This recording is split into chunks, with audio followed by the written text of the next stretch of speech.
நான் அறிவிக்கிறதிலே வெட்கப்படேன் என்று அப்போஸ்தலனாகிய பவுல் தன்னுடைய வாழ்விலே சொல்கிறார். ஒரு நல்ல செய்தியை நாம் மக்களுக்குள்ளே பகிர்ந்து கொள்கிறோம். ஆண்டவரும் நமக்கு அந்த செய்தியை பகிர்ந்து கொள்ள உரிமை அளித்திருக்கிறார்.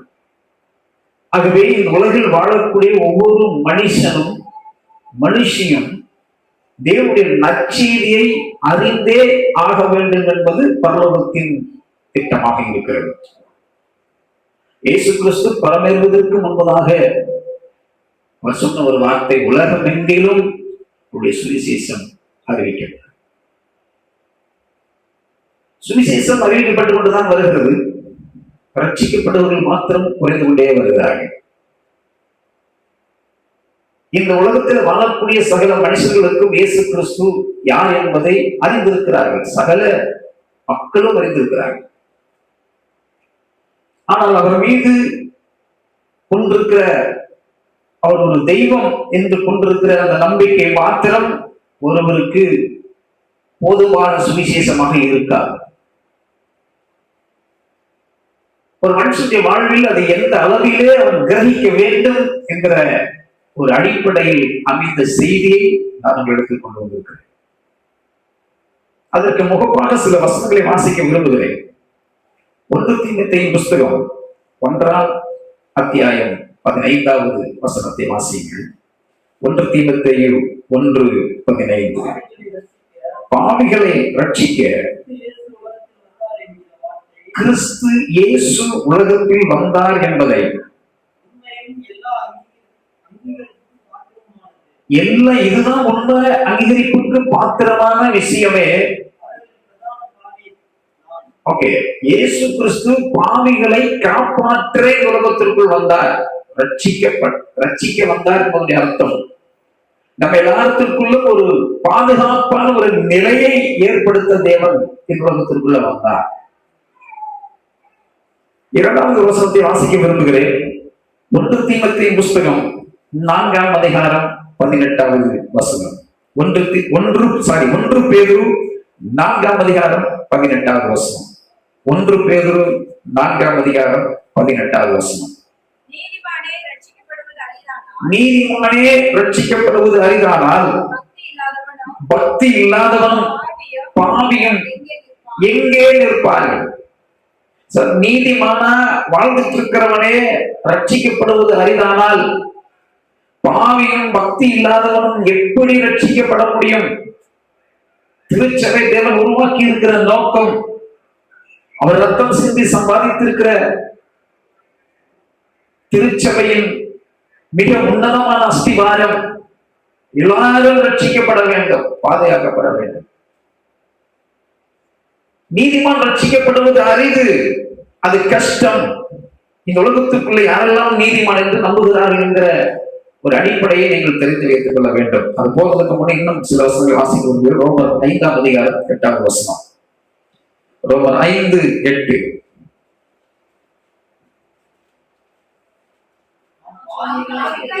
நாம் பாவிகளாய் இருக்கையில் கிறிஸ்து நமக்காக மரித்ததினாலே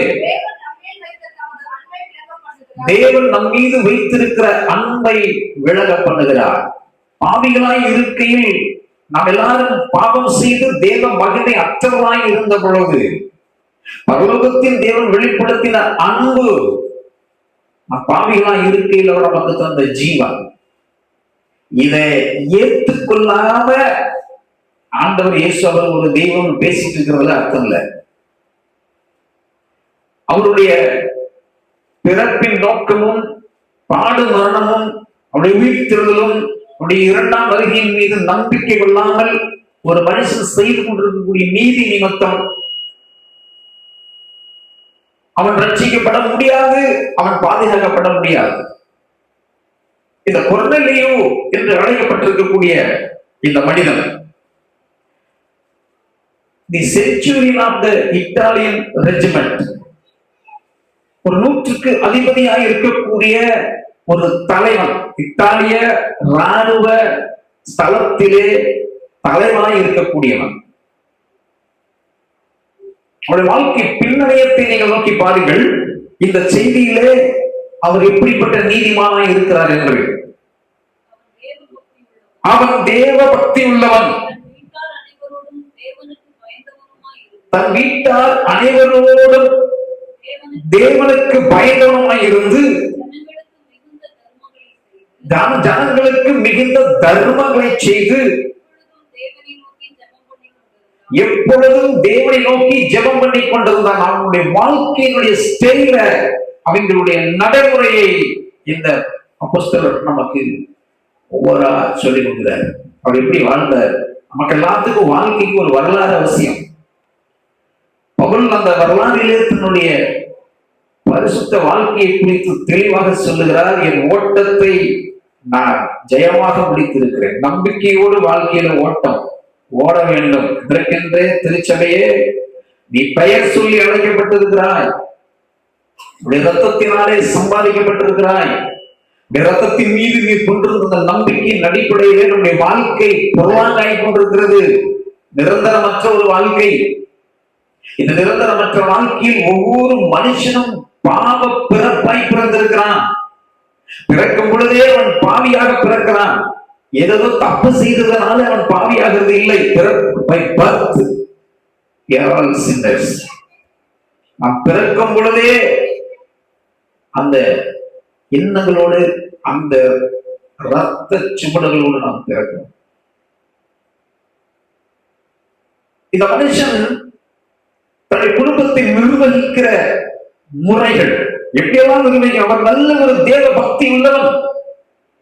இந்த உலகத்திற்குள்ள பல்வேறு நிலைகளில மனிதர்கள் பல நிலைகளில பக்தியை மேற்கொண்டிருக்கிறார்கள்.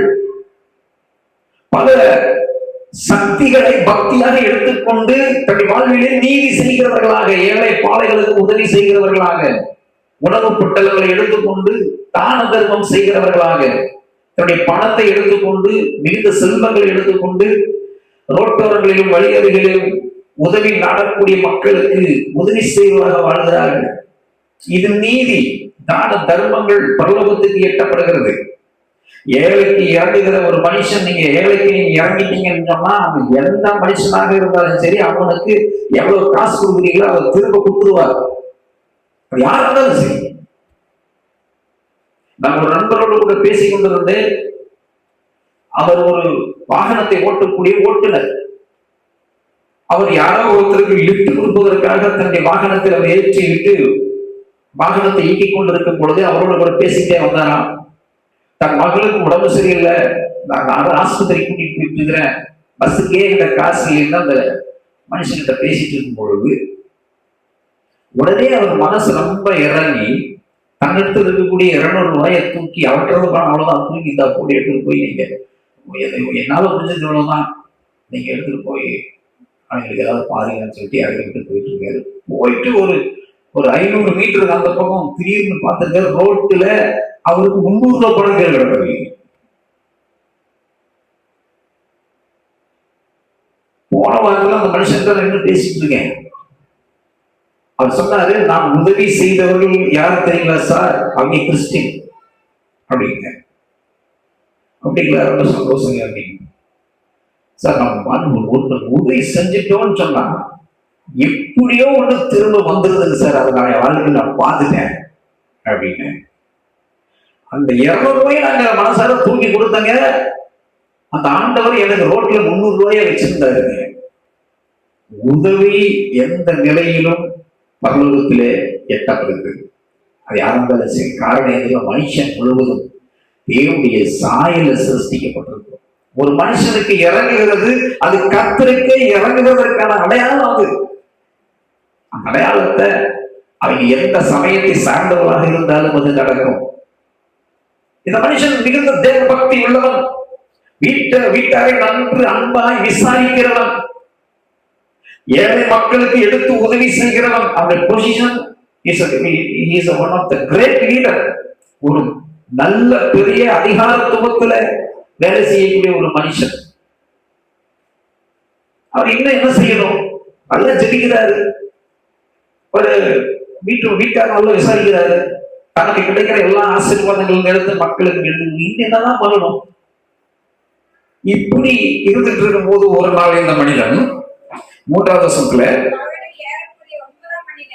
9ஆம் மணி நேரத்துல தேவனுடைய தூதன் தன்னிடத்தில் வரவும் கொர்நேலியுவே என்று அழைக்கவும் பிரத்யட்சமாய் தரிசனம் கண்டு அந்த தூதன் இந்த கொர்நேலியை உற்று பார்த்து பயந்து, ஆண்டவரே என்ன என்றான்.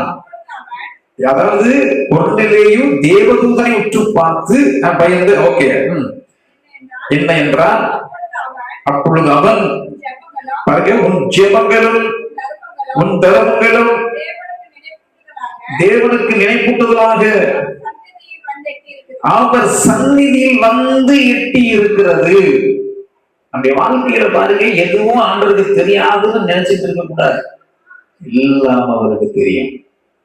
நீங்க என்ன பண்றோம், நான் என்ன பண்றேன், நீங்க என்ன செஞ்சுட்டு இருக்கிறீங்க, அவருடைய ரத்தத்தினால் மீட்கப்பட்டிருக்கிற ஜனங்கள் என்ன செய்கிறோம் என்பதை பரலோகத்தின் தேவன் ரெஜிஸ்டர் பண்ணிட்டு இருக்கிறார்.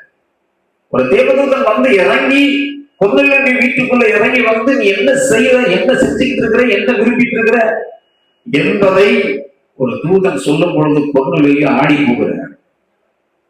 உன் தான தர்மங்களும் உன்னுடைய ஜெபங்களும் என்ற சமூகத்திற்கு வந்து எட்டிடுச்சு. இப்போ அந்த தூதன் வழி என்ன பேசுகிறார்,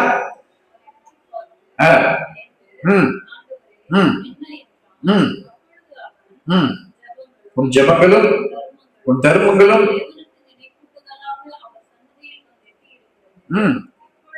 இப்பதான் சொல்றாரு, இப்பொழுது நீ யோப்பா பட்டணத்துக்கு மனுஷரை அனுப்பி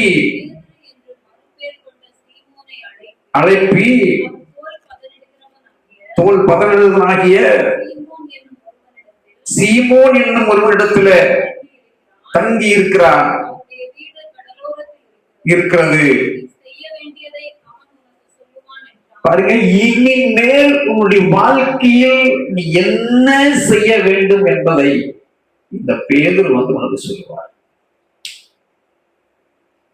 இந்த படைத்தலைவன் தன்னுடைய வாழ்க்கையில எல்லாம் சரியாய் போய் கொண்டிருக்கிறது, நான் கரெக்டாக தேவனுக்கு விருப்பத்தை நான் செய்து கொண்டிருக்கிறேன் என்று நினைத்துக் கொண்டிருந்த இந்த மனுஷனுக்கு ஒரு செய்தி பரலோகத்திலிருந்து வந்து இறங்குகிறது. இல்ல, நீ உன்னுடைய வாழ்க்கையில என்ன செய்ய வேண்டும் என்பதை உனக்கு ஒரு மனுஷன் வந்து சொல்லுவான்.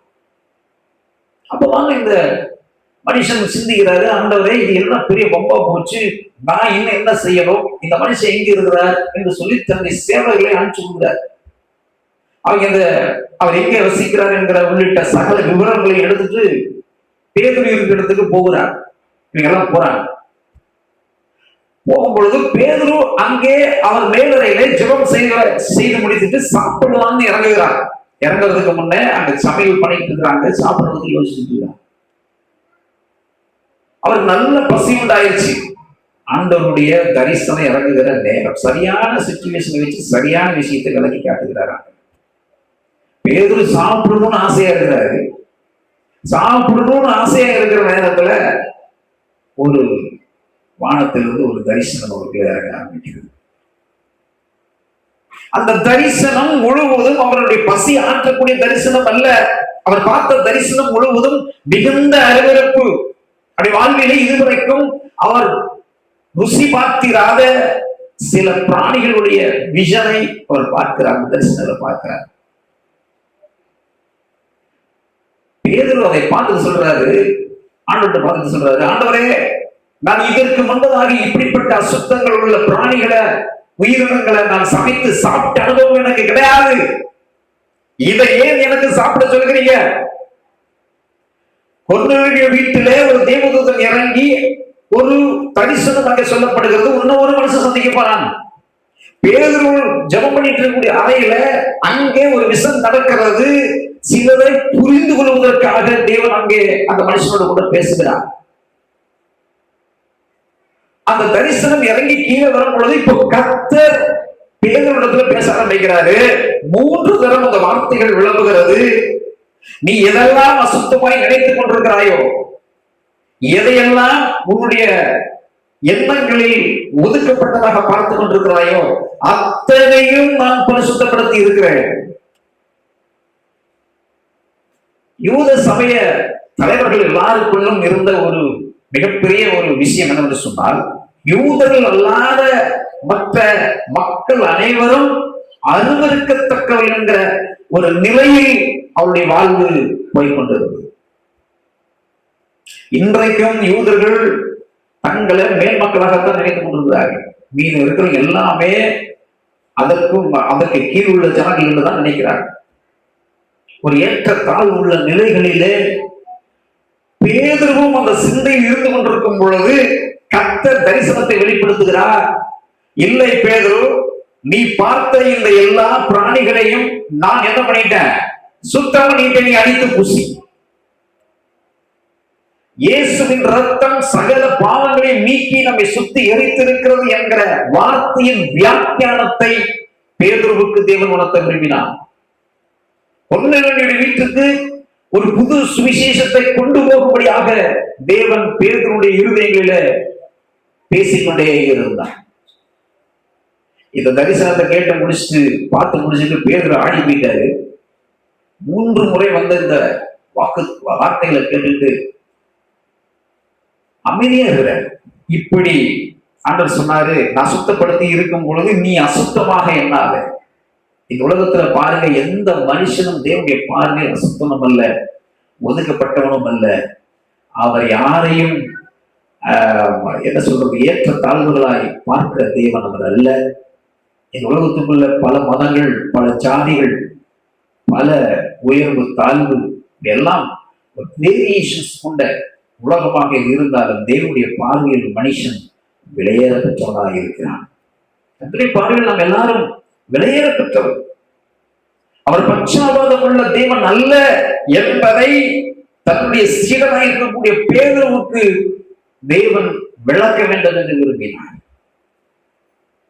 இயேசு கிறிஸ்துவின் சுவிசேஷம் சகலருக்குள்ளும் ஒரு பெரிய மாற்றத்தையும் ரட்சிப்பு நிச்சயத்தையும் நித்திய வாழ்வுக்குரிய வழியும் உண்டாக்கும் என்பதற்கான உதாரணத்தை பேதுருவிடத்தில் பேசுகிறார். உங்களுடைய இளைஞர பந்துக்கள், உங்களுடைய உறவுகள், உங்களுக்கு தெரிந்தவர்கள் எல்லாத்திற்குள்ளும் கிறிஸ்துவின் சுவிசேஷத்தினுடைய நற்கந்தகமான அனல் ஒவ்வொருவருக்கும் தேவை என்பதை குறித்து நீங்கள் செவியுங்கள். யாரை கட்டாயப்படுத்தாது, அவளுக்காக ஜெபிக்க வேணும். என பொன்னிலையில் ஜெபிச்சுக்கிட்டு தான் இருந்தாரு. ஜெபிச்சுக்கிட்டு இருந்ததுனாலே அவர் விளங்க வேண்டிய விஷயத்தை கர்த்தரை கையில் எடுத்தார். அந்த மனுஷனுக்கு தேவையான சுவிசேஷத்தை கொண்டு போவதற்கு தேவனே பிளான் பண்ணினார். பேதுரு கீழே இறங்கி வரலாம் நினைக்கும் பொழுது அங்கே கொர்நேலியுடைய வேலைக்காரர்கள் இவரை தேடிக்கொண்டு வரக்கூடிய விஷயங்களை பேதுருடைய கவனத்துக்கு கொண்டு போய் சொன்னார். இப்படி உங்களை தேடி வந்திருக்கிறாங்க அப்படின்னு சொல்லும் பொழுது அப்பதான் பேதுருவுக்கு உணர்த்தப்பட்டது, ஆண்டவர் இந்த தரிசனத்திற்கும் இந்த தேடி வந்திருக்கிற ஜனங்களுக்கும் ஏதோ ஒரு சம்பந்தம் இருக்கிறது என்ற நிலைக்கு வருகிறார். நம்ம எல்லாம் அழைத்திருக்கிறதுக்கு ஒரு சம்பந்தம் இருக்கிறது, நம்ம எல்லாம் முன்குறித்திருக்கிறதுக்கு ஒரு சம்பந்தம் இருக்கிறது. அந்த சம்பந்தம் இருக்கிறதுனால இன்றைக்கு ஆலயத்திலிருந்து எல்லாரும் வந்து உட்கார்ந்துருக்கோம். அல்லேலூயா. சம்பந்தம் இல்லைன்னா நமக்கு ஆலயத்துக்கும் இந்த வசனங்களுக்கும் நமக்கு சம்பந்தமே கிடையாது. இந்த தேவன் சர்வத்தை உண்டாக்கி இருக்கிற தேவன் கர்த்தராகிய இயேசு கிறிஸ்து. சர்வ உலக மக்களுக்கும் அவர் சொந்தக்கார். எதை எனக்கும் உங்களுக்கு மட்டும் இல்லை, இந்த உலகத்துல அவர் நம்பி இருக்கிற அத்தனை பேருக்கும் அவர்தான் வழி, அவர்தான் ஜீவன், அவர்தான் மார்க்கம். கிறிஸ்துவம் என்பது மதம் அல்ல, இது மார்க்கம். Christianity is not a religion. Christianity is the way for everyone. எல்லாத்துக்கும் ஒரு வழி வேணுங்க. காரணம், பிறக்கும் பொழுதே நாம் பாவ பிறப்பாய் பிறந்திருக்கிறோம். பாவ பிறப்பாய் பிறந்திருக்கிறவனுக்கு ஒரு நம்பிக்கை தேவை, பாவ மன்னிப்பின் நிச்சயம். அந்த நிச்சயத்தை அறிந்து கொள்ள விருப்பம் இல்லாதவர்களும் அந்த நிச்சயத்திற்கு ரத்தம் சிந்தப்பட்டிருக்கக்கூடிய விலக்கிரயத்தை குறித்து உணராதவர்களும் தேவனிடத்தில் திரும்ப விரும்பவே மாட்டார்கள். திரும்புவதற்கு அவருடைய இருதயம் இடம் அளிக்காது. கடினமான இருதயமாக அது மாற ஆரம்பித்து விடும். ஆனால் கர்த்தர் கர்த்தருடைய அழைப்பு, அவருடைய சித்தம், அவருடைய திட்டம் எந்த மனிதன் மேலும் மனுஷன் மேலும் இருக்கிறதோ அவர்கள் தேவனிடத்திற்கு திரும்புவதற்கு எந்த ஒரு காரியமும் எந்த ஒரு சூழலும் அவர்களுக்கு தடையாக இருக்காது. அவர்கள் தேவனிடத்தில் கண்டிப்பாக ஏற்ற காலத்தில் திரும்பி விடுவார்கள். தேவனுடைய ஜீவ புஸ்தகத்தில் பேர் எழுதப்பட்டிருக்கிறவர்களுடைய நபர்கள் எல்லாம் தேவ சமூகத்திற்கு திரும்புவார்கள். அப்படியெல்லாம் சர்வசமானமெல்லாம் திரும்பிட முடியாது. இந்த ஆண்டவரை ஏற்றுக்கொள்ள முடியாது. அவர்கள் வந்தார்கள், வந்து சொன்னார்கள், இப்படி எங்களுடைய தலைவர் ஒரு சொப்பனத்தை, இப்ப அவங்க கொடுக்குற சாட்சி பாருங்க, அந்த வசனத்தை பாருங்க, 21வது வசனத்திலிருந்து.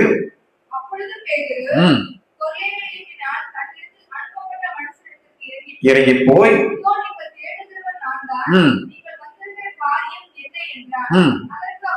அதற்கு அவர்கள் நீதிமானும் தேவனுக்கு பயப்படுகிறவரும் எல்லாரும் நல்ல சாட்சி பெற்றிருக்கிறோமாகிய 100க்கு அதிபதி உம்மை தம்முடைய வீட்டுக்கு அழைப்பித்து உம்மால் சொல்லப்படும் வார்த்தைகளை கேட்கும்படி பரிசுத்த தூதனாலே தேவத்தனமாய் கட்டளை பெற்றார் என்றார்கள். கர்த்தருடைய வார்த்தையை கேட்க இந்த பொன்னிலையும் ஆயத்தமா இருக்கிறார் என்ற செய்தியினை வேலைக்காரர்கள் பேதுருக்கு கொண்டு சென்றார்கள். சுவிசேஷத்தின் வார்த்தையை கேட்பதிலே பொன்னிலையினுடைய வீடும் வீட்டாரும் உறவினர்கள் எல்லாரும் காத்திருந்தார்கள் என்று கியோலோசனம் சொல்லுகிறது. இன்றைக்கு தேவனுடைய வார்த்தை கேட்பதே இன்றைக்கு யாருக்கும் பிரியம் ஏற்படுகிறது இல்லை. காலத்தின் கட்டாயமா சூழ்நிலை என்று நமக்கு விளங்கவில்லை. இன்றைக்கு வலைதளங்களில் அதிகமாய் நாம் பார்க்கிற பொழுதுபோக்குகள் நம் கண்களுக்கு பிரியத்தை அளிக்கக்கூடியதை அதிகமாய் பார்க்கிறோம். ஆனால் நம் ஆத்மத்திற்கும் நித்தியத்திற்கும் வழிநடத்தக்கூடிய விஷயங்களை யாரும் அதிகமாய் பார்க்க விரும்புவது இல்லை. நம்மை கர்த்தரின் மேய்ப்பராய் இருக்கிறார், நாம் தாழ்ச்சி அடைய நம்மை மேய்க்கிற ஆண்டவருக்கு முன்பதாக நான் கெட்டுப்பட மாட்டேன், தாழ்ச்சி அடைய மாட்டேன், நான் வைக்கப்பட மாட்டேன், என்னை கர்த்தர் நிச்சயமாக நித்திய ஜீவக்கரையில் சேர்ப்பார் என்கிற அந்த ஆத்தும தாகத்தோடு அவனுடைய வார்த்தைகளை கிரகிக்கிற அந்த அனாயிண்டிங் ஸ்பிரிட்டோடு வாழ்கிற கிறிஸ்துவர்கள் இன்றைக்கு மங்கிக் கொண்டு வருகிற காலமாகத்தான் இது இருக்கிறது. இன்றைக்கு இருக்கக்கூடிய கைபேசிகள், வலைதளங்கள், தொலைக்காட்சிகள், கண்ணி பொருட்கள் உள்ளிட்டவைகள் எல்லாம் நம்மை தேவனை விட்டு பிரிக்கும் சாதனங்களாகத்தான் உருவெடுத்திருக்கிறது. இதுல தேவனை தேடக்கூடிய முகாந்தர்கள் இருந்தும் அதை பயன்படுத்தாத அஜாக்கிரதையாக நாம் கொண்டிருக்கிறோம். ஆகவேதான் சங்கீதத்தை வாசித்தோம், 1ஆம் சங்கீதத்தை வாசித்தோம். அந்த சங்கீதத்தில் ஒரு மனுஷன் எப்படி பாக்கியவானாக இருக்க முடியும் என்பதை அது நமக்கு விளக்குகிறது. வாசிக்கலாம். துன்மார்க்கருடைய ஆலோசனையில் நடவாமலும் பாவிகளுடைய வழியில் நில்லாமலும் பரியாசக்காரர் உட்காரும் இடத்தில் உட்காராமலும் கர்த்தருடைய வேதத்தில் பிரியமாய் இருந்து இரவும் பகலும் அவருடைய வேதத்தில் பிரியமாகவும் தியானமாக இருக்கிற மனுஷன் பாக்கியமாக இருக்கிறோம். எத்தனை பேருக்கு சொல்லுங்க, நம்முடைய இருதயத்துல கையை வச்சு சொல்லுங்க, என்னுடைய இருதயம் இரவும் பகலும் அவருக்குள்ள வாஞ்சியாக இருக்கிறது, அனலாக இருக்கிறது சொல்லுங்க. கர்த்தர் நம்மோடு கூட தினந்தோறும் உறவாடுவதற்கும் பேசுகிறதற்கும் அவருடைய பிரசனத்தை கொடுக்கிறதுக்கும் அவர் தவறுகிறதே இல்லை. எப்படிப்பட்டவர்களை அவர் அப்படியே நடத்துகிறார் என்று சொன்னால், கர்த்தருடைய வேதத்தில் பிரிய நமக்கு அவசியம். உங்களுடைய விருப்பம் முழுவதும் உங்களுடைய வசனத்திற்கு நேராய் மாறணும். அவருடைய பாடல்களுக்கு நேராய் மாறணும். அவருடைய வாக்குத்தத்தங்களுடைய துதிகளுக்கு நேராய் நாம் மாறணும். இதைத்தான் முதல்ல பிசாசு திருடுவான் நம்மகிட்ட. அவருடைய அல்டிமேட் கோல் தேவனை விட்டு நம்மை பிரிப்பதுதான். பாவிகளுடைய வழிகளில் நாம் துன்மார்க்கருடைய ஆலோசனை கேட்க மாட்டோம், பாவிகளுடைய வழியில நிற்க விரும்ப மாட்டோம், பரியாசக்காரர் உட்கார்ந்த இடத்துல உட்கார மாட்டோம். ஏன்னா அதனுடைய காப்பி, அதனுடைய பிரசன்ஸ் நம்முடைய ஆவிக்குரிய வாழ்வை டிஸ்டர்ப் பண்ணிட கூடாதுங்கிறதுல ஒவ்வொரு ஆவிக்குரிய மனுஷனும் அதை நிதானிப்பான். அதை நிதானித்து இது ஏதோ என்னை இன்ட்ராக்ட் பண்ணுறதுன்னு கண்டுபிடிச்சு விலக ஆரம்பிச்சிடும். அதான் ஸ்பிரிச்சுவல் பாத். ஆவிக்குரிய வழியில் நடக்கிறவர்கள் அதை கண்டுபிடித்து விடுவார்கள். நான் தேவனோடு பயணிக்கும் இந்த பயணத்திற்குள்ள என்னை ஏதோ ஒரு முகாந்தரங்கள் என்னை தடுக்கிறது என்பதை கண்டுபிடித்து விலகி கொள்கிறான் பாருங்க. அவங்கதான் அவன் நீர்கால்களின் உரமாய் நடப்பட்டு தன் காலத்தில் தன் கனியை தந்து இளையுதலால் இருக்கிற மரத்தை போல் இருப்பான். அவன் செய்வதெல்லாம் வாய்க்கும். அவன் செய்வதெல்லாம் வாய்க்கிறதுக்கு தேவன் உதவி செய்வான். அன்பு திருச்சபை உறவுகளே, ஆவிக்குரிய வாழ்விலே கர்த்தருடைய வார்த்தைக்குரிய மதிப்பை கொடுங்கள். தேவனுடைய வார்த்தைக்கு உரிய முன்னுரிமையை கொடுங்கள். வாழ்க்கையில கர்த்தர் அந்த ஸ்தானத்தை நம்மிடத்தில் எதிர்பார்க்கிறார். இதெல்லாம் அடுத்ததுதான், மற்றதெல்லாம் அடுத்தது. தேவனுடைய ராஜ்யத்தினுடைய காரியங்கள் ஃபர்ஸ்ட், மீதி எல்லாம் நெக்ஸ்ட். இந்த உலகத்துக்குள்ள எந்த நிலையிலும் எந்த சூழலிலும் எது வேண்டுமானாலும் நடக்கலாம். எது வேண்டுமானாலும். ஒரு சுற்றுலா போன ஒரு குரூப் பாருங்க, படகு மூழ்கி தமிழ்நாட்டை சேர்ந்திருக்கிறவங்க 10 பேர் பாடம் மறைத்திருக்கிறார்கள். உலகம் ஒரு யுத்த மையத்தை நோக்கி பிரயாணித்துக் கொண்டிருக்கிறது. உலகம் எதிர்பார்க்கும் ஒரு நிலை 3ஆம் யுத்தம் ஆரம்பித்து விடுமோ என்ற ஒரு கல்வி கலங்கி கொண்டிருக்கக்கூடிய ஒரு நேரம்.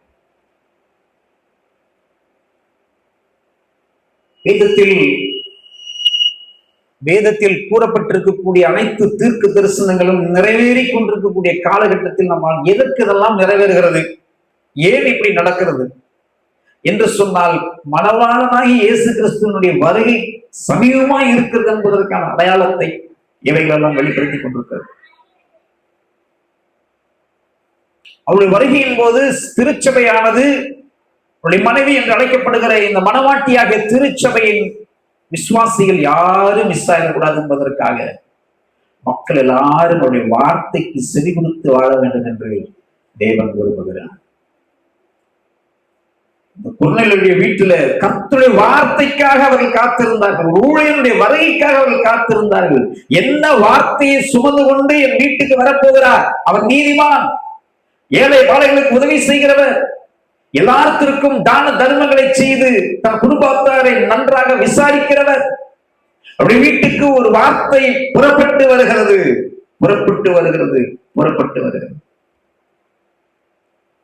அவர் ஆவலோடு காத்திருக்கிறார். ஆண்டவரே, உம்முடைய தேவ மனுஷனை கொண்டு என்ன எனக்காக பேச காத்திருக்கிறேன். இதுதான் ஒரு நல்ல விசுவாசிக்கும் பக்திமானுக்குமான அடையாளமாக இந்த இடத்துல நான் பார்க்கிறேன். 23, 24.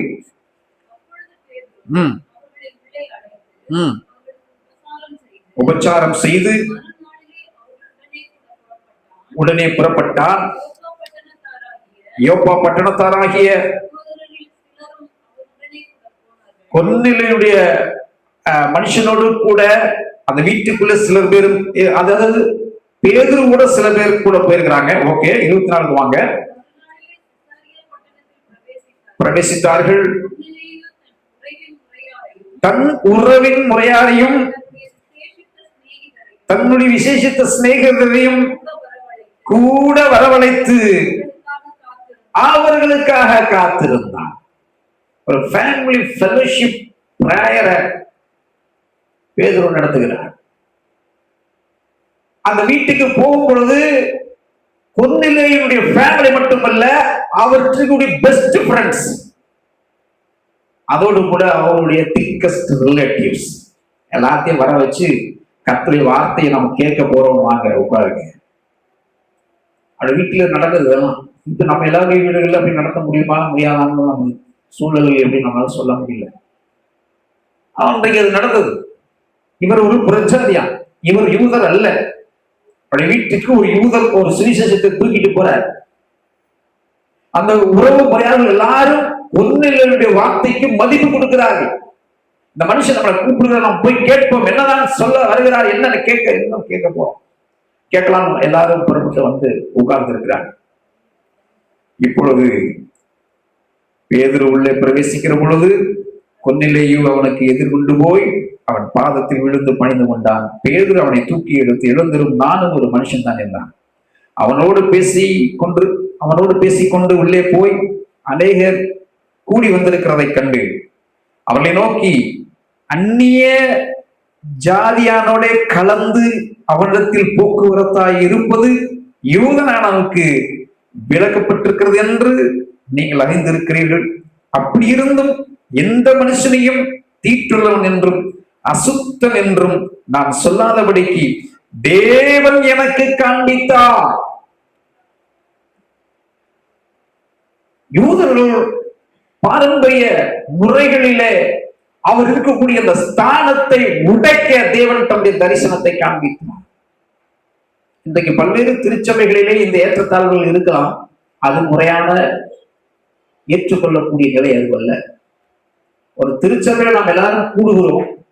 இங்க நாம் யார் யார் என்று எதை பற்றி பேசுகிறதற்கு நாம் அழைக்கப்படவில்லை.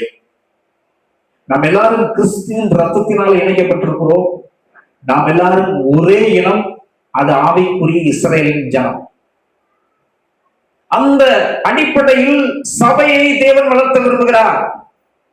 அந்த விளக்கத்தை, தான் கண்ட அந்த தரிசனத்தை பேதுரு இந்த மனுஷனிடத்தில் தெரிவிக்கிறார். அந்த வீட்டுக்குள்ள போன உடனே, இந்த நோக்கத்தில் நான் வருவதற்கு முன்பதாகவே உன்னையும் வீட்டாரை பற்றி எனக்கு தேவன் விளக்கமாக சொல்லிவிட்டார் என்பதாக வாசிப்போம்.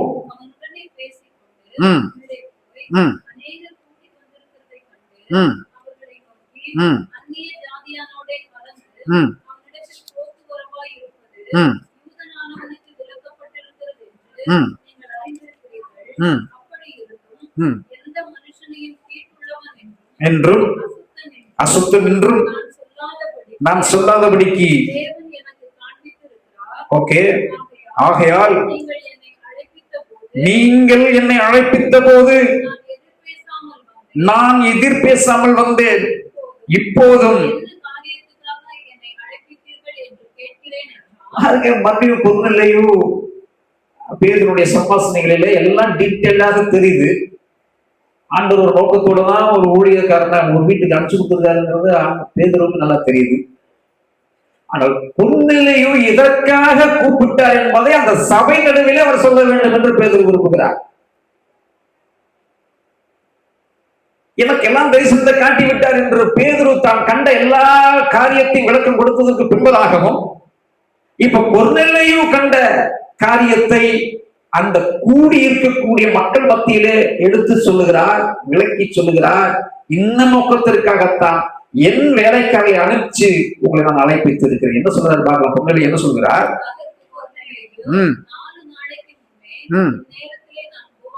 உபவாசித்து 9ஆம் மணி நேரத்தில் வீட்டில் ஜெபம் பண்ணி கொண்டிருந்தேன். பிரகாசமுள்ள வஸ்திரம் தரித்த நின்று, கொர்நேலியுவே, உன் ஜெபம் கேட்கப்பட்டது, நினைத்தருளப்பட்டது. யோப்பா பட்டணத்திற்கு ஆள் அனுப்பி மறுபேர் கொண்ட மரவளைப்பாயாக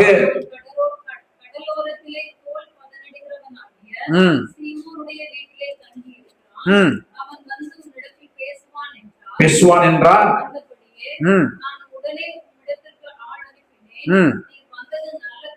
நீர் வந்தது நல்ல காரியம், கட்டளையிடப்பட்ட யாவையும் கேட்கும்படிக்கு.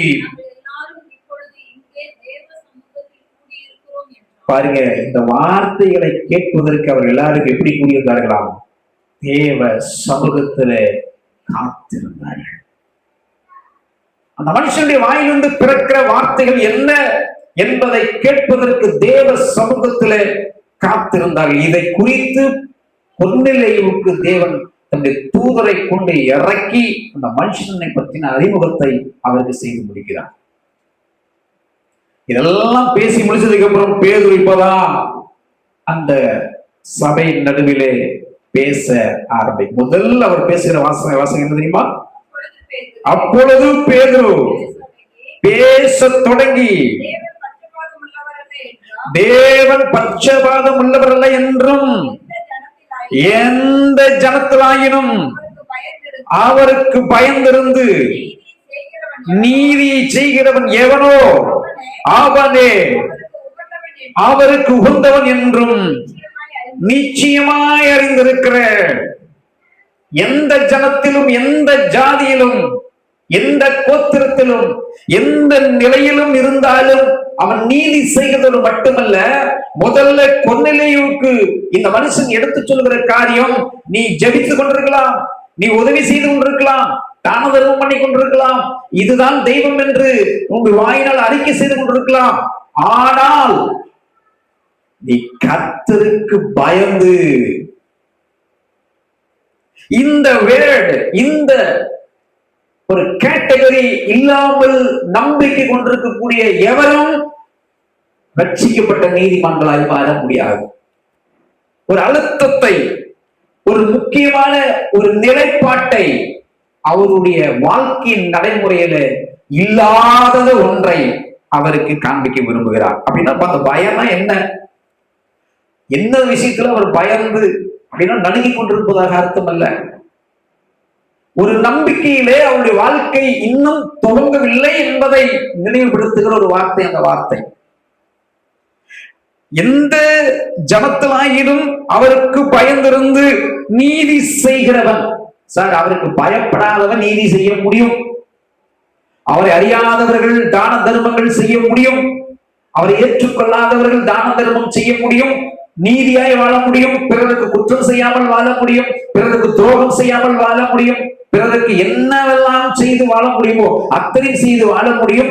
அவர்களும் ஒரு வகையில வாழ்கிற வாழ்க்கை நீதியுள்ள வாழ்க்கையாக இருந்தாலும் அவரை பயப்படாத செய்கிற, அவரை அவர் மேல் நம்பிக்கை இல்லாமல் எதை செய்தாலும் அவர் ரட்சிக்கப்பட்ட நீதிமானாய் மாற முடியாது. 36 எல்லாருக்கும் எல்லா உலகத்திற்கும் கர்த்தராய் இருக்கிற இயேசு கிறிஸ்துவை கொண்டு அவர் சமாதானத்தை சுவிசேஷமாய் கூறி இஸ்ரவேல் புத்திரருக்கு அனுப்பிச்சு கொடுத்த வார்த்தையை நீங்கள் அறிந்திருக்கிறீர்களே. ஞானஸ்நானத்தை குறித்து பிரசங்கித்த பின்பு கலிலேய நாடு முதற்கொண்டு தேசம் எங்கும் இதுவே. இங்க பாருங்க, இப்பதான் இந்த கொர்நேலியுவுக்கு இந்த குட் நியூஸ அவர் முதல் சொல்லுகிறார்.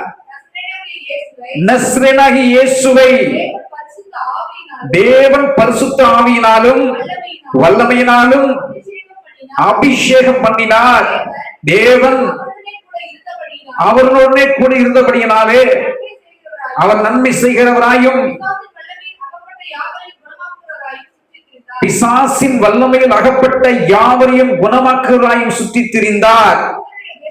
யூதருடைய தேசத்திலும் எருசலேமிலும் எல்லாவற்றிலும் நாங்கள் சாட்சிகளாய் இருக்கிறோம். ஆனால் அவரை மரத்திலே தூக்கி கொலை செய்தார்கள். 3ஆம் நாளிலே தேவன் அவரை எழுப்பி பிரத்யட்சமாய் காணும்படி செய்தார்.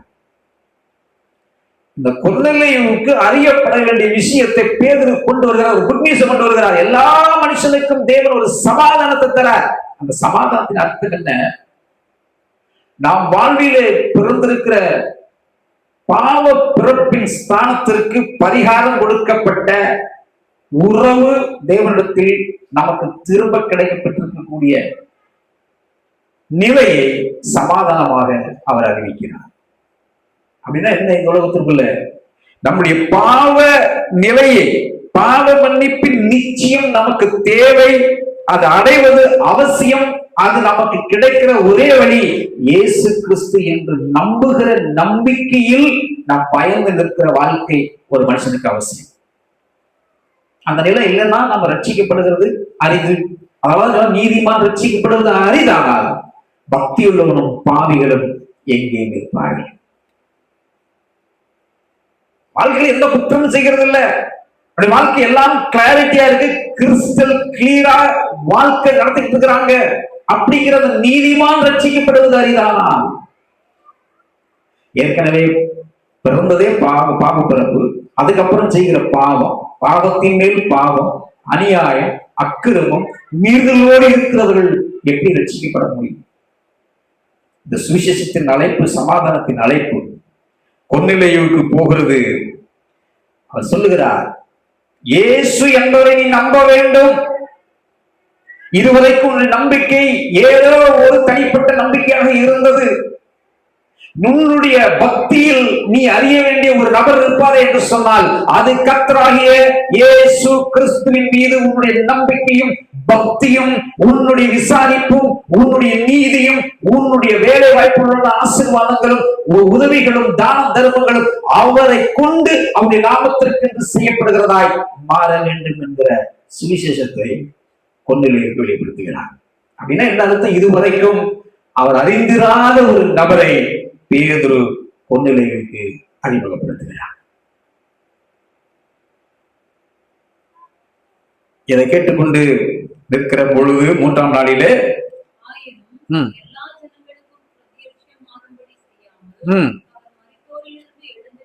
பின்பு புசித்து குடித்தவர்களும்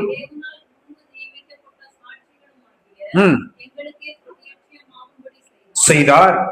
அன்றியும் அவரே உயிரோடு இருக்கிறவர்களுக்கும் மரித்தோர்களுக்கும் தேவனால் ஏற்படுத்தப்பட்டிருக்கிற நியாயாதிபதி என்று ஜனங்களுக்கு பிரசங்கிக்கவும் சாட்சியாக ஒப்புவிக்கவும். பாருங்க, சீசத்துவ பணியிலே அவருக்கு ஆண்டவர் கொடுத்திருக்கக்கூடிய கட்டளை என்ன? ஏன் இந்த உலகத்திற்குள்ளே சுவிசேஷத்தை கொண்டு செல்லணும்? ஏன் ஒவ்வொருவரும் சுவிசேஷத்தை சொல்ல நாம் கடமைப்பட்டிருக்கிறோம்?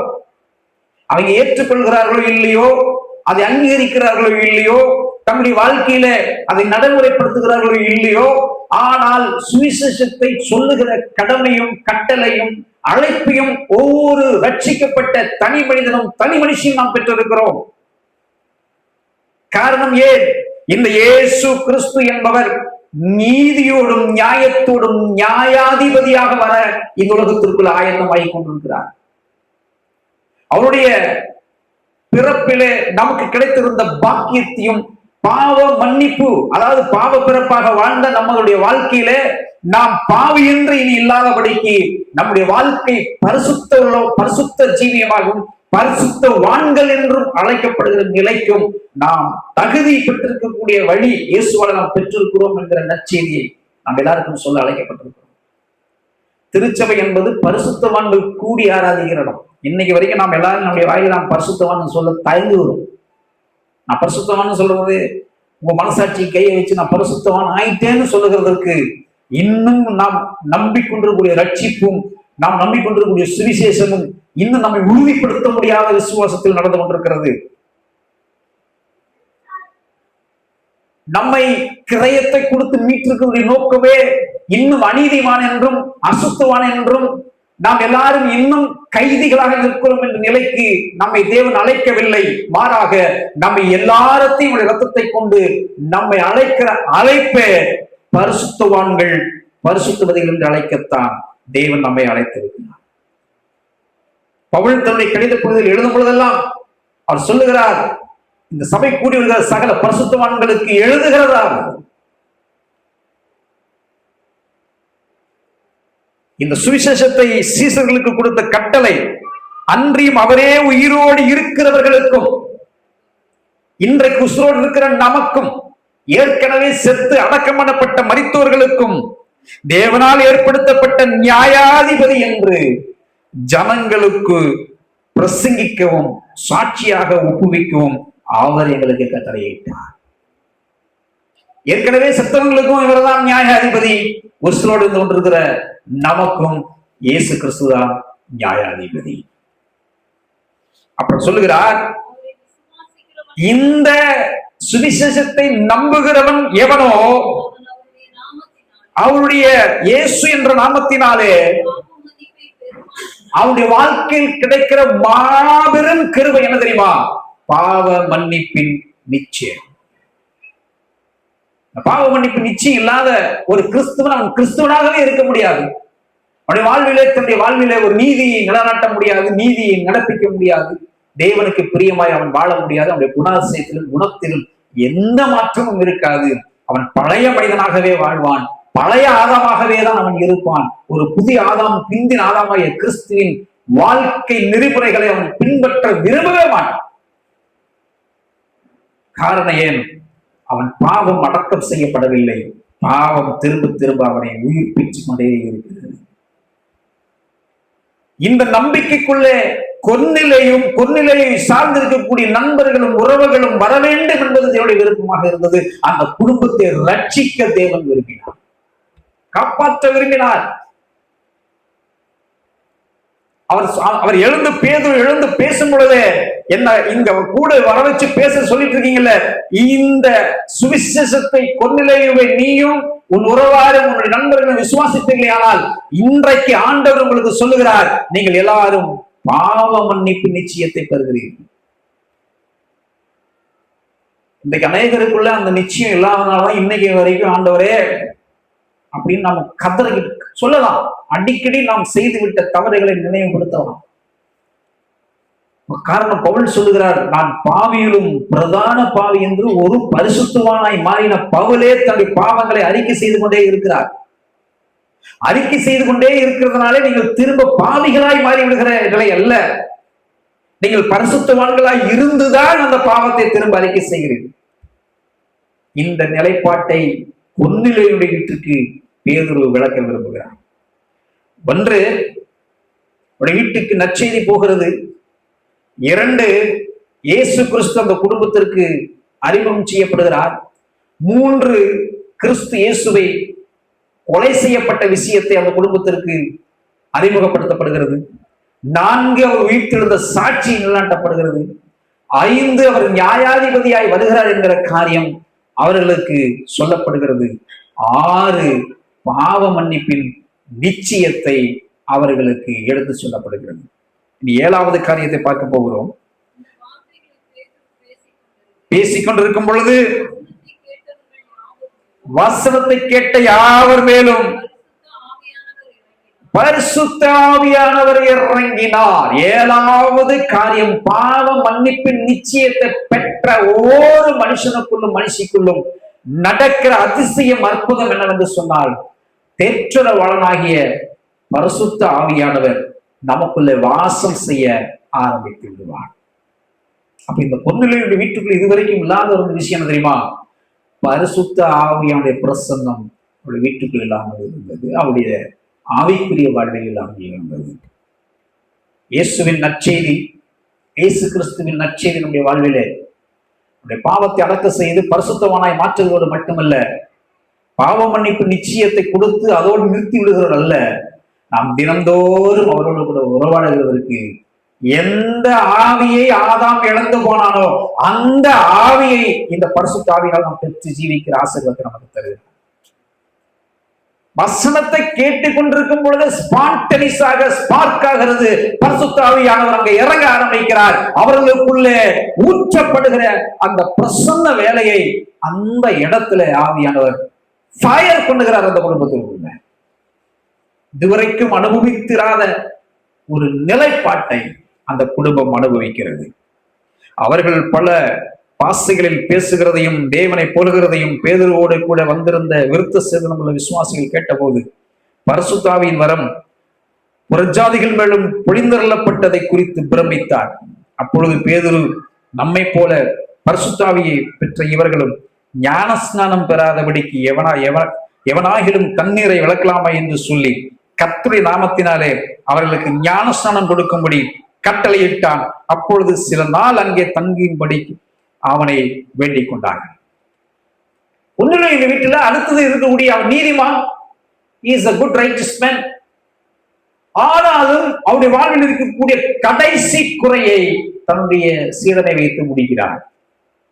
ஒருவன் ஜலத்தினாலும் ஆவியினாலும் பிறவாவிட்டால் அவனுடைய தேவனுடைய ராஜ்யத்திற்குள் அவன் பிரவேசிக்க முடியாது என்கிற தேவனுடைய சுவிசேஷத்தின் மைய கருத்தை இங்கே பேதுரு முன்னிலையில் செய்து முடிக்கிறார்.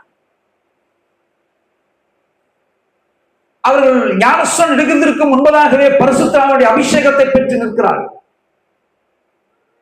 உடனே பேதுரு முடிவு செய்கிறார், இவர்கள் இந்த ஜலத்தினாலே ஞானஸ்நானம் எடுக்காமல் இவர்கள் யாராவது வேறொரு துஷ்பிரயோகமான நிலையிலே தள்ளிவிட்டால் அது மிகப்பெரிய நஷ்டத்தை அடைந்துவிடும் என்கிற கருத்தை மனதில் வைத்துக் கொண்டு எல்லாத்திற்கும் அவர் ஞானஸ்நானத்தை அனுமதிக்கிறார். இந்த செய்தியை நான் முடிவு வருகிறேன். என் உலகத்துக்குள்ள இயேசு கிறிஸ்துவை எனக்கு தெரியும், பைபிள் எனக்கு தெரியும், எல்லாம் எனக்கு தெரியும். ஆனால் நான் மனதார அவருடைய பாவ மன்னிப்பு நிச்சயத்தை ஏற்றுக்கொண்டு ஞானஸ்நானம் எடுத்துக்க மாட்டேன்னு சொல்றவங்க ரட்சிக்கப்பட்டவர்கள் அல்ல. நான் பேசிக்கொண்டிருந்த அந்த நபர் சொன்னால 300 ரூபாய் கண்டெடுத்தேன். அவர் கடைசியா என்கிட்ட பேசி முடிக்கும் போது ஒரு காரியத்தை சொன்னார். சார், நானும் ஒரு காலத்துல சர்ச்சுக்கு போயிட்டு இருந்தவன் தான். எங்க மனைவியும் பயங்கரமா இந்த விஷயத்துல ரொம்ப உற்சாகமாக இருந்தாங்க. எங்க வீட்டுக்கு அந்த சபையாரெல்லாம் வருவாங்க, நாங்க சாப்பாடெல்லாம் செஞ்சு போடுவோம். கிறிஸ்துமஸ் கேரல் ரவுண்ட்ல வந்து எங்க வீட்டுல ஒரே கோலாகலமா இருக்கும். எங்க சொந்த பந்தங்கள் எல்லாம் இதை எகென்ஸ்ட் பண்ணாங்க. அதையும் நாங்கள் பொருட்படுத்தாமல் நாங்கள் எல்லாம் அதை செய்து கொண்டிருந்தோம். ஆனால் ஒரு விஷயத்திலே நாங்கள் பின்வாங்கினோம் என்று சொன்னோம். என்ன காரியத்தினால நீங்க பின்வாங்கினீங்க? அந்த சபையின் மெய்ப்பர் எங்களை ரொம்ப ஒரு காரியத்தை குறித்து அழுத்தமாய் பேசிக்கொண்டே இருந்தார்கள். அது எங்களுக்கு கஷ்டமாக இருந்தது என்றார்கள். என்ன அந்த பாஸ்டர் உங்களுக்கு அழுத்தத்தை பேசியிருக்க போது என்ன சொல்ற? இல்லை, நீங்கள் சீக்கிரம் ஞானஸ்நானம் எடுக்க வேண்டும் என்று சொன்னாங்க. இது எனக்கும் என் மனைவிக்கும் பிடிக்கவில்லை. அவர் சொன்னார், ஏங்க பிடிக்கல? இல்லைங்க, நாங்க இப்படியேதான் இருந்துக்குவோம், ஆனா அதை செய்ய மாட்டோம். அப்படின்னா இந்த ஆண்டவர் நான் ஏத்துக்கிறேன். என்ன உடனே எங்க ஃபேமிலியை போய் பாசத்தை போய் சொல்லிட்டாங்க, நான் ஆன்சர் எடுத்துக்க மாட்டேங்க, நாங்க இப்படியேதான் இருப்போம், தயவுசெய்து இனி எங்க வீட்டுக்கு நீங்க வராதீங்க. அந்த உறவுகளை அவர்கள் துண்டித்து விட்டு திரும்பவும் தன்னுடைய பாரம்பரியத்திற்கு மாறிவிட்டார்கள். பேதுரு பொன்னுடைய வீட்டுக்கு போனது சரியா சரியில்லையா? பொன்னுடைய வீட்டுக்கு போனார், எல்லாம் நல்லதான் தான் இருக்குப்பா. ஆனா நீ மறு ஜென்மத்திற்குள்ள வரணும்னு சொன்னா, நித்திய ஜீவனுக்கு நீ வரணும்னு சொன்னான். ஞானஸ்நானத்தை எடுக்காம, இந்த ஞானஸ்நானம் என்ன அர்த்தம்? ஒரு பெரிய சடங்காச்சாரமா இந்த உலகத்துக்குள்ள இது ஒரு பெரிய இதா பேசிட்டு இருக்காங்க. அப்படின்னு என்ன அர்த்தம்னா, இனி கிறிஸ்துவுக்காக வாழ போகிறேங்கிற ஒரு உறுதிப்பாட்டை நம் பரலோகத்துக்கு நேராக பழைய வாழ்க்கைக்கு நான் மூழ்கிடுறேன், இனி ஒரு புது வாழ்க்கைக்கு நான் என்னை அர்ப்பணிக்கிறேங்கிற உறுதியை நம் பரலோகத்துக்கு தெரியப்படுத்துகிற ஒரு நிலைதான் இந்த ஞானஸ்நானம். அதுக்கு எல்லாரும் ரட்சிக்கப்பட்டு விட முடியாது. மக்களுக்குள்ள ரட்சிப்பு அடையாமலும் மக்கள் இருக்க முடியாது. இது யாராலும் தடுக்க முடியாது. உங்களை கொண்டுதான் சுவிசேஷத்தை தேவன் சாட்சிகளாய் நிலநாட்ட விரும்புகிறார். பேதுருவை கொண்டு ஒரு குடும்பத்தை ரட்சிக்க தேவன் விரும்பினார். உங்களை கொண்டு சில குடும்பங்களை ரட்சிக்க தேவன் விரும்புகிறார். இந்த சுவிசேஷத்தை சுமந்து எடுத்து நீங்க வீட்டுக்கு போய் நீங்க பாவ மன்னிப்பு நிச்சயத்தை பெற்ற, அபிஷேகத்தை பெற்ற அந்த நம்பிக்கையோட கிறிஸ்துவின் நியாயாசனத்தை குறித்தும் நியாயாதிபதியாகிய மணவாளனாகிய கிறிஸ்துவின் வருகை குறித்தும் நீங்கள் சொல்ல கடமை பெற்றிருக்கிறீர்கள். சொல்ல அறிவிக்க வேண்டியது நம்முடைய கடமை. விளையை செய்கிறது தேவனுடைய சித்தம். அதை அவர் பார்த்துக் கொள்வார். நாம் செய்ய வேண்டியதை நேர்த்தியாய் செய்கிறோம். இது சுவிசேஷத்தின் பாரம். சுவிசேஷம் உங்கள் சுற்றிலும் இருக்கிறவர்களுக்கு செல்லட்டும். கர்த்தருக்கு சித்தமானது அறுவடையாய் மாறட்டும். கர்த்தருடைய ஆஸ்வதிப்பாராக. எழுந்து நின்று பிரார்த்தனை செய்வோம்.